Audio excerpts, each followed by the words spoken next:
উদ্বোধনের ৮ বছরে পূর্ণতা পায়নি ময়মনসিংহের হালুয়াঘাটের ক্ষুদ্র নৃগোষ্ঠী সাংস্কৃতিক একাডেমি।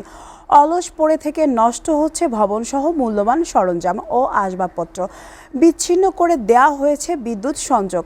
অকেজো হয়ে পড়েছে ইলেকট্রনিক্স যন্ত্রাংশ। মঞ্চ ব্যবহার হচ্ছে ফসল শুকানোর কাজে। এতে ক্ষুদ্র নৃগোষ্ঠীদের সংস্কৃতি চর্চা, সংরক্ষণ ও বিকাশে কোনো কাজেই আসছে না প্রতিষ্ঠানটি। জনপ্রতিনিধি ও প্রশাসন বলছে, প্রয়োজনীয় জনবলের চেয়ে শীঘ্রই সংশ্লিষ্ট মন্ত্রণালয়ে পাঠানো হবে চিঠি। ময়মনসিংহ থেকে আওরাত রুবেলের প্রতিবেদন। ময়মনসিংহের হালুয়াঘাটে ৮ বছর ধরে শুধু নামেই দাঁড়িয়ে আছে ক্ষুদ্র নৃগোষ্ঠী সাংস্কৃতিক একাডেমি। নৃগোষ্ঠীর সাংস্কৃতিক প্রচার, উন্নয়ন ও সংরক্ষণে রাংরাপাড়া গ্রামে 2013 সালে শুরু হয়ে 2018 সালে শেষ হয় একাডেমির নির্মাণ কাজ। এতে ব্যয় হয় 10,81,00,000 টাকা।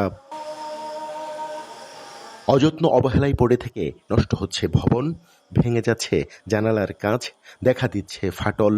অকেজো আর চুরি হচ্ছে মূল্যবান জিনিস ও বৈদ্যুতিক যন্ত্রপাতি। অনেক স্থানে তৈরি হয়েছে আবর্জনার স্তূপ, ভরে গেছে ঝোপঝাড়ে। মঞ্চে শুকানো হচ্ছে ফসল।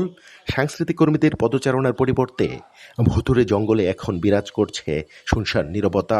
কালচারাল একাডেমিতে সক্রিয়করণ হয়ে ওঠে, তাহলে আমাদের যে নতুন প্রজন্ম তারা আমাদের যে নিজস্ব ভাষা, সংস্কৃতি, এই বিষয়গুলোকে চর্চা করতে তারা অনুপ্রাণিত হবে। আমরা যারা আদিবাসী জনগোষ্ঠী আছি, তাদের যে কালচার গুলো বহন করার যে জায়গাটা এভাবে জরাজীর্ণ হয়ে আছে, আমরা আসলে খুবই দুঃখ প্রকাশ করছি। এটা পূর্ণ রূপ দেওয়া হোক, যাতে এর ধারা আমাদের এলাকার মানুষ বা বাংলাদেশের আমাদের দেশের মানুষ যাতে কর্মস্থান একটা ব্যবস্থা করা হয়। যে উদ্দেশ্যে তৈরি করা, আমাদের প্রাণের দাবি, আমাদের সংস্কৃতি বিল্ড আপ করার জন্য সরকারের দৃষ্টি আকর্ষণ আমি করি। প্রয়োজনীয় বাজেট ও লোকবল পেলে প্রতিষ্ঠানটির দুর্যোগ কেটে যাবে বলে জানান একাডেমির পরিচালক। এটা এই তত্ত্বাবধায়ক সরকারের আমলে ছিল। বর্তমান সরকারে এসে তড়িৎ গতিতে বাজেটের জন্য আমরা প্রস্তাবনা দিয়েছি। আমি আশা করছি জুন মাসের মধ্যেই জনবল এবং বাজেট সবগুলি পেয়ে যাব। সাংস্কৃতিক একাডেমিটি সংস্কারের কথা জানান স্থানীয় সংসদ সদস্য। আর প্রয়োজনীয় লোক বলছে সংশ্লিষ্ট মন্ত্রণালয়ে চিঠি পাঠানো হবে বলে জানান জেলা প্রশাসক।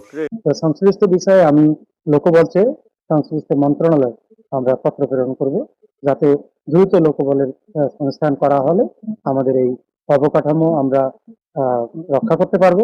আমরা ইতিমধ্যে আমি আর ইউনো এই ব্যাপারে কথা বলেছি, এটাকে কিভাবে সংস্কার করে এটাকে ব্যবহারের উপযোগী করা যায় এবং ক্ষুদ্র নৃগোষ্ঠী যেন এটা থেকে সকল ধরনের সুযোগ সুবিধা পায়, সেই ব্যাপারে আমরা ত্বরিত এই ব্যবস্থা নিব।